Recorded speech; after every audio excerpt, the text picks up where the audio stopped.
When we think about radical responsibility, a lot of the times we may assume that it's this really controlling way to think and move through our lives.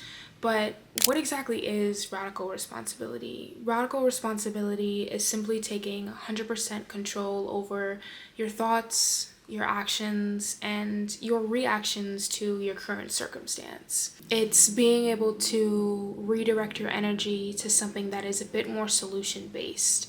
It's solution based thinking in the way that instead of automatically labeling something as a negative experience on you, it's taking that non-ideal experience and turning it into something that's more valuable and productive for you. How I see radical responsibility in my own life is being able to pinpoint the areas in which I can change, the experiences and opportunities that I'm faced with that allow me to grow, that allow me to see any patterns or cycles that may be repeating themselves, allowing myself to fully align with something that I know or I want. You may be asking yourself, what exactly does radical responsibility look like? And how is it something that I can actively practice? I want to talk about two main important things when it comes to radical responsibility, and those are emotional recognition and emotional regulation. Emotional recognition is being able to identify your emotions and feelings before a pattern or cycle comes up. Emotional regulation is being less reactive to any internal or external circumstances when those patterns show up. And you're able to regulate these emotions by using more healthy coping strategies. Now, the ability to identify your emotions is something that is a conscious practice. It's something that you have to do in the moment when a circumstance or situation presents itself to you. And when it comes to energy management, this is very important because the inability to recognize or identify or label a specific emotion directly impacts how you then think about that situation. Something could actually be beneficial to you, but if you don't recognize the unhealthy patterns that you have as a result of a past situation or trauma or something that has affected you in the past, you won't realize in your future how a similar situation may actually benefit you, or it's another opportunity for you to learn from it. And that's where emotional recognition first comes up. For example, if you're presented with an opportunity that you are unsure as to whether it is something that is truly aligned with you, in the short term, you may be very reactive to it. You may disregard it, you may push it to the side, you may not allow yourself to fully sit with your emotions or sit with your logic and think about how that opportunity may be beneficial to you. Being able to emotionally recognize that, okay, in this moment I'm feeling anxiousness, so I don't want to involve myself with this opportunity. Right now, I'm feeling a lot of hesitation because I don't know much about this opportunity. Being able to identify and label the emotions that come up when opportunities, experiences, environments, or people present themselves to you, you're able to then identify those patterns and cycles that make you then reactive or react in a certain way. But if you're quick to be reactive and say, no, this isn't for me, I don't deserve this, I'm really hesitant about it, but I'm hesitant because I don't have the information that I need about it, you're gonna be reactive and have a little bit of self-sabotage towards opportunities that then come in the future. You have to stop yourself from being reactive in the moment, but that doesn't mean that stops any and all reaction. As it relates to radical responsibility, it's understanding that I can control my role and contribution in my own life. I am responsible for how I react to my circumstances. I'm responsible for how I react to my own emotions and feelings, and I'm then responsible sometimes for the outcomes that I have caused, that I have played a direct role in causing. Radical responsibility is such an interesting concept and idea and practice because it really forces you to look inwards. It forces you to, again, recognize and regulate all of the inadequacies that you may have. And not inadequacies in the sense of I am worth less or I'm worth more because I have X or Y. It's simply being able to recognize that I'm a bit more reactive in these situations. Let me think about how I can redirect my energy to be more solution-based. Touching on this idea of redirecting your energy, I created and made a video on how to be in touch with your energy and human design. Watch that video and understand what human design is and simply how energy works. When it comes to energy management, human design is a huge factor in that because it serves as a tool for you to understand naturally how your energy works. I have grown up always thinking that I need to keep up with the world and I need to keep up with the energies of the people around me.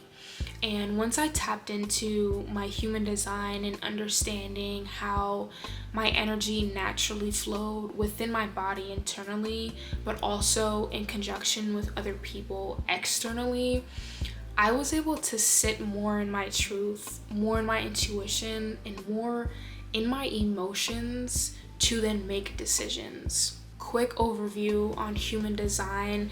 It's a tool to help you understand how you naturally use your energy or how you naturally can use your energy. You have your aura type, either manifestor, projector, manifesting generator, or reflector. You also have your authority, how you find success in your life. You have deconditioning, which are the layers of yourself that are not you. When it comes to human design, authority is how you access your truth. As a projector, and I will link down below how you can see and view your chart, your body graph chart, to see the chakras and the centers that are either defined or undefined and how that relates to different energy types and how you interact with different people and opportunities or experiences that you have. As a projector, my authority is emotional. I have an emotional authority that's directly connected to my solar plexus. My solar plexus is defined, which simply means that I have a set way of using my emotional energy. I have a very set way of using my emotional energy and using my emotions as huge factors into my decision making when it comes to career opportunities, relationships, moves, environmental changes, personal goals. As a projector, I'm here to guide and I'm not here to initiate, which means that I have to tap into my intuition. I have to tap into my emotions, ride the waves of my feelings to make informed decisions that truly align with me. Being told growing up that I should not base my decisions off my emotions, I should solely use my logic in my head, has never served me, and I've always felt a level of bitterness when the outcomes weren't what I wanted them to be or weren't what I expected them to be. And that's solely because I was using my logic or my head most of the time. So when it comes to human design, it's being able to pinpoint how you use your energy and how you're able to interact with other people and opportunities that you are then faced with. So how can you practice emotional recognition and regulation? The biggest thing that I use to practice this is simply a consistent mindfulness routine. And that can be meditation, that could be yoga, that could be journaling, writing, All of these are great ways to begin a mindfulness routine where you are putting your thoughts elsewhere. You're moving your thoughts from something internal to something external. Having a mindfulness routine really helps you to live a bit more consciously.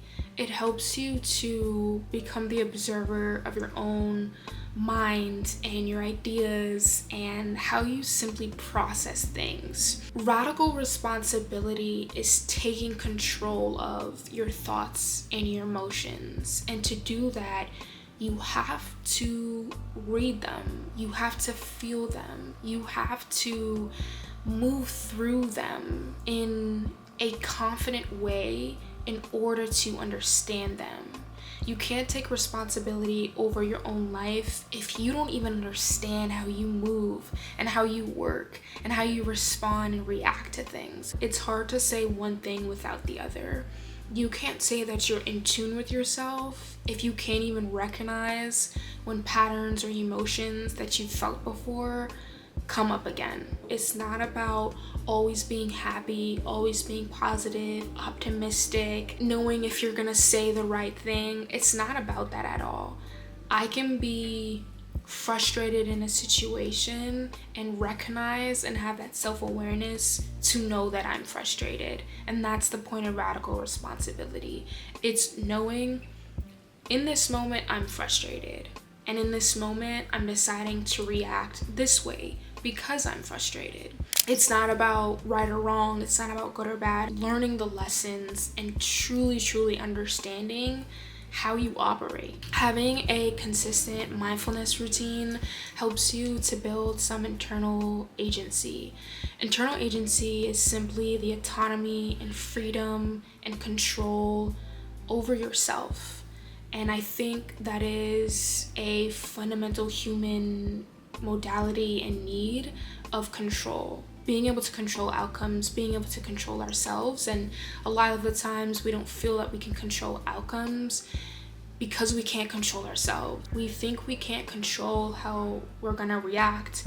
We think we can't control how we're gonna think or respond to something, because we're first and immediately thinking of the outcome without thinking of the input. How am I responding to this person? How am I responding in this situation? And how can I influence and impact the outcome? It also builds a lot of resilience and confidence because you can experience things over and over again and continue to learn the same lesson, and also continue to recognize and regulate the patterns that are unhealthy for you, that are no longer benefiting you.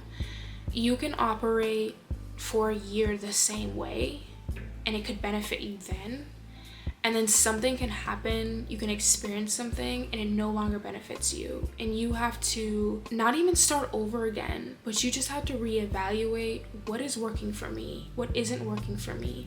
How can I then take responsibility if I know that something no longer aligns with me?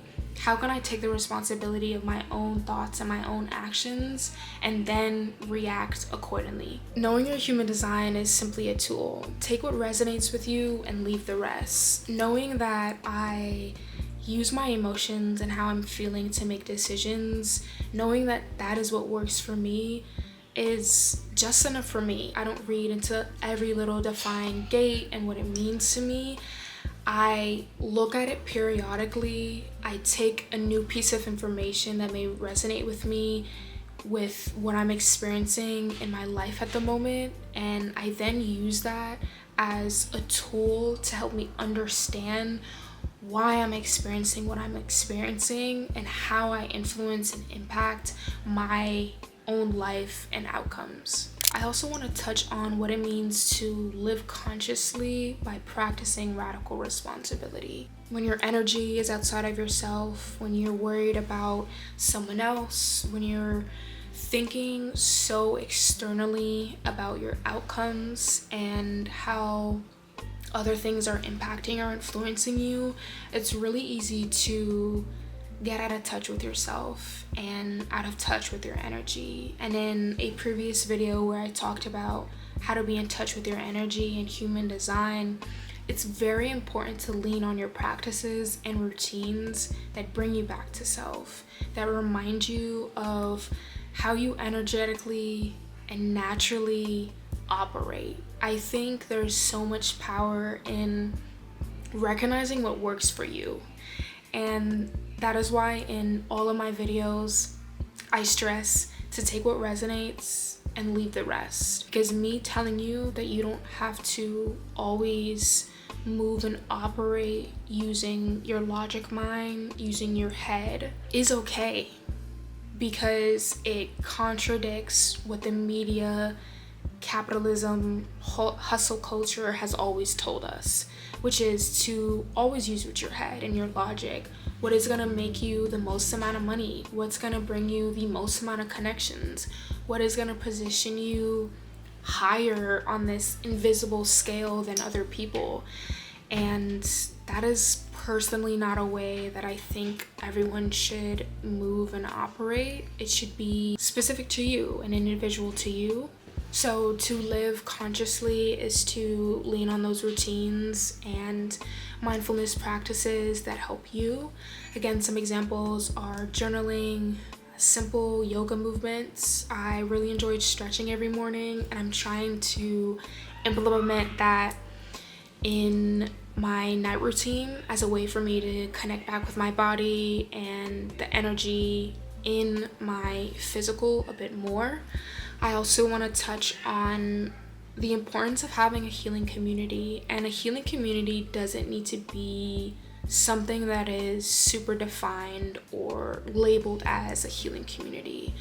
Simply having people around you who will listen to you and affirm the things that you want to think about for yourself, and affirming the characteristics that you want to embody and the mindset that you want to have is really important to healing and being able to practice radical responsibility. Because if your community can't also pinpoint when you are self-sabotaging, when you aren't taking full accountability over your role in your own life, I mean, even on a sidebar, we control way more than we think we do. Radical responsibility is not focusing on just your circumstance.